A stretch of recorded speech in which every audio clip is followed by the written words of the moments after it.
Charles Leclerc speaks 0 at on 10 place grid penalty after Ferrari release statement. Charles Leclerc has remained optimistic about his chances at the Canadian Grand Prix despite incurring a grid penalty for a third control electronic being fitted to his Ferrari.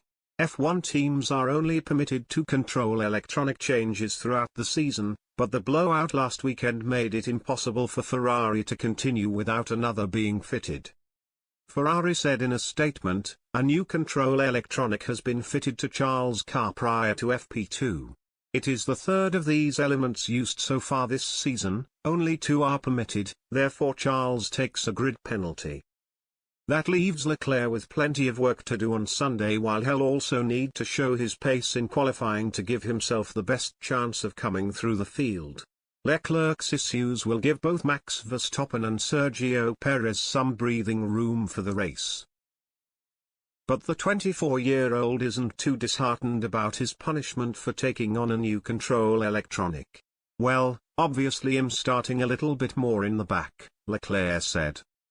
"But I think it was the best decision to make, so let's see how it goes. Overtaking was a little bit more difficult than I expected today, but the pace is there, so hopefully we can come back to where we want to be." And Leclerc feels as though Ferrari have the right package this weekend to challenge Red Bull in Sunday's race. "It is pretty close," he said. "The race pace we need to work on, I mean it's a bit difficult to have a clear picture because I was on a different compound all the time, but overall, it didn't look too bad, so that's good." Verstappen and Leclerc were neck and neck in FP2 on Friday night with just 0.081 s between them. But Sergio Perez was off the pace on his final run, and a mistake in the middle sector saw him post only the 11th quickest time. Leclerc's retirement from the Azerbaijan Grand Prix last weekend now leaves him 34 points behind Verstappen at the top of the Drivers' Championship.